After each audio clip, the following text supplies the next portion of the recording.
आपातकालीन प्रावधान मतलब इमरजेंसी प्रोविजंस।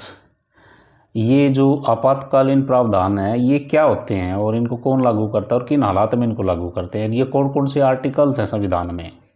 देखिए, जो आपातकालीन प्रोविजंस हैं या इमरजेंसी पावर्स हैं, इनका इस्तेमाल जो है राष्ट्रपति करता है। और ये तो आपको पता ही है कि राष्ट्रपति हमारे देश का एक नॉमिनल हेड है, नाम मात्र का हेड है। उनके नाम पे जो है शक्तियों का जो प्रयोग करता है वो प्रधानमंत्री ही करता है। तो अगर हम देखें तो प्रधानमंत्री जो है शक्तियों का इस्तेमाल करता है। और इन शक्तियों का इस्तेमाल कब करते हैं? जब देश की संप्रभुता, सोवरेनिटी, एकता, अखंडता, सुरक्षा, इन पे अगर कोई खतरा आ जाए। अब वो कैसे होगा, एक बार तो प्रोविजंस देख लेते हैं, फिर मैं आपको बताता हूँ कि क्या हो सकता है इसमें। तो संविधान में 3 तरीके के जो है आपातकाल हैं, प्रोविजंस हैं, इमरजेंसीज। तो वो कौन कौन से हैं, कौन से आर्टिकल्स में, वो मैं आपको बताता हूँ। जो पहला जो है इसका एक राष्ट्रीय आपातकाल हम जिसको बोलते हैं, नेशनल इमरजेंसी। तो वो युद्ध, किसी देश के साथ युद्ध, आक्रमण, कोई देश आक्रमण कर दे हैं, या फिर सशस्त्र विद्रोह। सशस्त्र विद्रोह के आर्म्ड रिबेलियन, मतलब कि देश के अंदर ही लोग जो है वो हथियार उठा लें, तो तब ये जो है आर्टिकल 352 लगाया जाता है।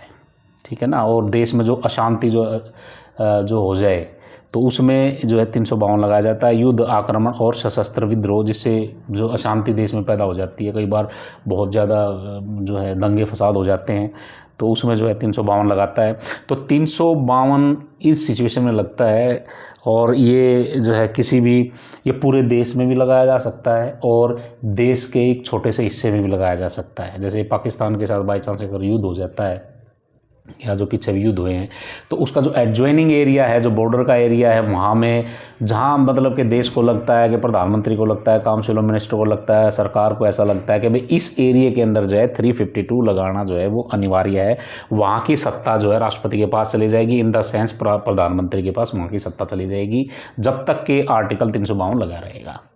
और अगला इसमें राज्य में आपातकाल, राष्ट्रपति शासन हम जिसको बोलते हैं। ठीक है। तो राज्यों में संवैधानिक तंत्र की असफलता, मान लीजिए कि कोई भी स्टेट, हमारे देश में 28 स्टेट्स हैं, कोई ऐसा लगे कि भाई कोई राज्य संविधान के अनुरूप कार्य नहीं कर रहा है, तो वहाँ जो है राज्यपाल होता है, जो केंद्र सरकार का या राष्ट्रपति का रिप्रेजेंटेटिव होता है, प्रतिनिधि होता है, वो जो है केंद्र सरकार को रिपोर्ट करेगा कि जो है संवैधानिक जो है स्थिति यहाँ की ठीक नहीं है। और एक और होता है भाई इसमें आर्टिकल 365। आर्टिकल 365 का मतलब है, अगर केंद्र सरकार राज्य सरकारों को कोई निर्देश या कोई डायरेक्शन देती है, कोई आदेश देती है, तो वो मानना राज्य सरकारों का जो है वो कर्तव्य होता है। ठीक है। तो उसमें क्या होगा कि अगर केंद्र सरकार के निर्देशों का पालन राज्य सरकार नहीं करती है, तो वहाँ भी जो राज्यपाल जो है केंद्र सरकार को रिकमेंड कर सकता है कि भाई ये केंद्र सरकार के निर्देशों के अनुसार कार्य नहीं कर रही, इसलिए यहाँ जो है राष्ट्रपति शासन लगाया जाए। तो एक तो इस सिचुएशन में जो है ये आर्टिकल 356 और 356 के तहत लगाया जाएगा। ठीक है। और आगे देखिए इसमें वित्तीय आपातकाल। वित्तीय आपातकाल, फाइनेंशियल इमरजेंसी, ये देश में आज तक लगी नहीं है। ये जब देश की जो है वित्तीय हालत जो है ख़राब हो जाए और संकट में हो, जैसे जिस तरीके से देश में अब महंगाई बढ़ रही है, तो ये तो बहुत स्पीडली महंगाई बढ़ रही है, तो आने वाले टाइम में इस देश की कोई भी पोजीशन हो सकती है। तो इन हालात में जो है वित्तीय इमरजेंसी जो है वो प्रधानमंत्री या राष्ट्रपति उसको लगा सकता है। ये वित्तीय इमरजेंसी में बहुत सारे प्रोविजंस होते हैं कि मतलब उसमें ये बात हो सकती है कि जितने भी मोटी मोटी तनख्वाह लेने वाले बड़े बड़े अफसर हैं, ब्यूरोक्रेसी, हाई कोर्ट के जजेज हैं, सुप्रीम कोर्ट के जजेज हैं, या दूसरी जो पोस्ट हैं, चीफ सेक्रेटरी या सेक्रेटरी, जॉइंट सेक्रेटरी, उनकी सबकी सैलरी जो है वो घटाई जा सकती है इसमें।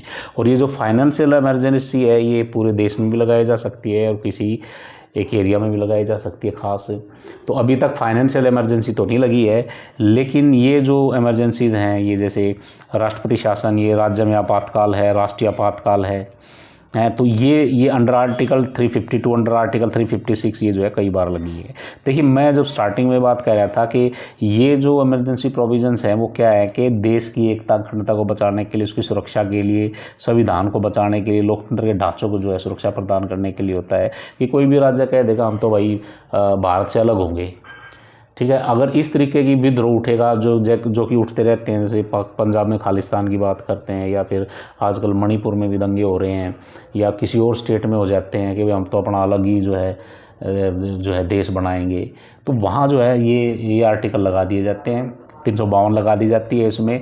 तो उसमें क्या होता है कि फिर उसको लगा के जो प्रधानमंत्री है अपने हाथ में सत्ता ले लेता है और उन जो जो देशद्रोही शक्तियाँ हैं उनको जो है वो फिर वो ख़त्म कर देते हैं। तो ये बहुत इंपॉर्टेंट है देश की सुरक्षा के लिए। Thank you.